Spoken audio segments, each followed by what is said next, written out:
नाजरीन, प्रोग्राम ख्याल और सवाल के साथ आपका दोस्त आसिम खन्ना आपकी खिदमत में हाजिर है। सवाल आया है कि लश्कर नामी आदमी में कितनी बदरूहें थीं? 2000, 4000 या 6000? आपको मैं इस सवाल की थोड़ी तफसील बताता हूं। यसू अल मसीह झील में सफ़र करते हुए जरजासियों के इलाके में पहुंचते हैं और वहां उन्हें एक बहुत ही अजीब और ख़तरनाक आदमी मिलता है। बाइबल में लिखा है कि ये आदमी कब्रिस्तान में रहता था और उससे बार बार जंजीरें पहनाई गई, बेड़ियों में जकड़ा गया बार बार। और ये बंदा क्या करता है? ये जंजीरों को तोड़ देता है, बेड़ियों के टुकड़े टुकड़े कर देता है। दोस्तों, ये बंदा तो बहुत ताकतवर है। यीशु मसीह उससे पूछते हैं कि तेरा नाम क्या है? और वो कहता है कि मेरा नाम लश्कर है, क्योंकि हम बहुत हैं। जी, तो यहीं से सवाल आया था कि ये लश्कर नामी आदमी में कितनी बदरूहें हैं। दोस्तों, पहले लफ्ज लश्कर पे गौर करते हैं। अंग्रेजी बाइबल में लफ्ज यूज हुआ है लीजन, और उसका तर्जमा जो है वो लश्कर किया गया है। लीजन रोमी फौज के दस्ते के लिए इस्तेमाल होता था। रोमी फौज की एक बटालियन जो थी उसको लीजन कहा जाता था, और उसमें 4000 से लेकर 6000 तक फौजी होते थे। बड़े खतरनाक जंगजू, खून की नदियां बहा देने वाले। और यह बंदा कहता है कि मेरे अंदर लश्कर है। और बात भी सच है कि बेड़ियों को टुकड़े टुकड़े कर देना, जंजीरों को तोड़ देना, और वो भी अपने हाथों से। और फिर ये बंदा, बाइबल बताती है कि दिन रात चीखता चिल्लाता और अपने आप को जख्मी करता रहता है। यीशु मसीह के आगे झुकता है, उसे इब्ने खुदा कहता है, और यीशु मसीह से इल्तजा करता है कि हमें इस इलाके से बाहर ना भेज। बल्कि वो इल्तजा करता है कि हमें उन सूरों में भेज दे। और लिखा है कि पास ही 2000 सूर जो थे वो चल रहे थे। तो यहां पे एक और नंबर हमारे पास आता है 2000 का, क्योंकि हर एक सूर में बदरू गई है। और फिर होता यह है कि वो सारा गौल जो है सूरों का, वो पहाड़ की चोटी से नीचे समुंदर में गिरता है और गर्क हो जाता है। इसके कुछ और मानी भी हैं, लेकिन मैं आपको एक और बात बताना चाहता हूं। 2000 सूर हैं इस इलाके में, और ये यहूदियों का नहीं, गैर कौम का इलाका है। वो इसलिए कि यहूदियों के इलाके में सूअर नहीं होते थे, वो इन्हें हराम या नापाक समझते थे।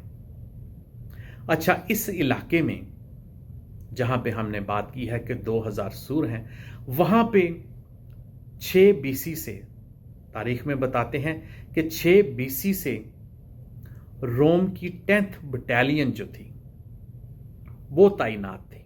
10th बटालियन 6 BC से तैनात थी, और इस बटालियन में 2000 फौजी थे।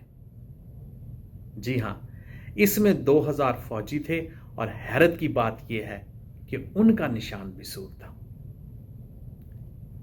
2000 सूर हैं, 2000 ही रोमी फौजी हैं, और उनका निशान भी सूर है। और वो पहाड़ की चोटी से सूरों का गौल समुद्र में गिरता है। बड़ी अलामत है। यहां पे हम जो है वो 2000 के नंबर को सपोर्ट करते हैं, क्योंकि हर सूअर में बदरू जाती है, और हम रफली कह सकते हैं कि 2000 का नंबर जो है, 2000 का लश्कर जो है, वो करीब करीब जो है वो इसका जवाब है। लेकिन एक और चीज बड़ी अहम है। नंबर 1 कि ये आदमी जो है वो यीशु मसीह को खुदा का बेटा मानता है, उसे सिजदा करता है और उसके आगे रिक्वेस्ट करता है कि इस इलाके से बाहर ना भेज।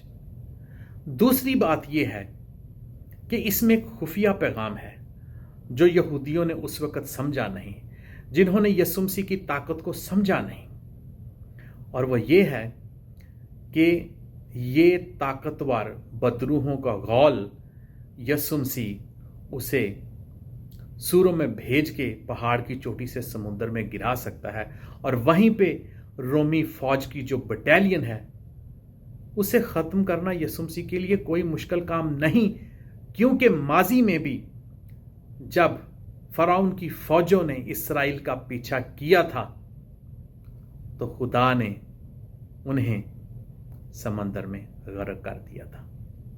तो ये एक छुपा हुआ पैगाम भी है जिसे यहूदी समझ नहीं पाते। लेकिन एक बड़ी ही ट्रेजेडी की और बदनसीबी वाली बात भी होती है। अच्छा, मौजे के बाद ये होता है कि ये आदमी ठीक हो जाता है, कपड़े कुपड़े पहने हैं और यीशु मसीह के पास बड़ी खामोशी से बैठा हुआ है। पहले उसको कोई काबू में नहीं कर सकता, वो शोर करता है, सारी रात सारा दिन चीखता चलाता रहता है, लेकिन अब वो बड़े अमन से बैठा हुआ है। इतना बड़ा मौजा होता है और गांव के लोग यीशु मसीह को आकर कहते हैं, हमारी सरहदों से बाहर चला जा। दुनिया का नजात दहिंदा उनके इलाके में आया है और वो कह रहे हैं हमारी सरहदों से बाहर चला जा।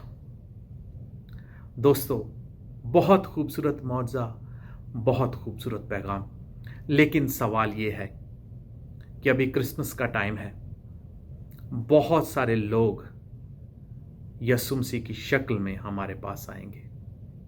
बस याद रखिए, कहीं ऐसा ना हो कि हम उन्हें अपने से दूर भेजने का कह दें। जी, आखिर में कुछ दोस्तों का शुक्रिया अदा करना है। सबसे पहले इस प्रोग्राम की सबसे बड़ी fan Sumera Gill, thank you very much आपके खूबसूरत कमेंट्स के लिए, प्रोग्राम को पसंद करने के लिए। फिर उसके बाद अनीता पॉल,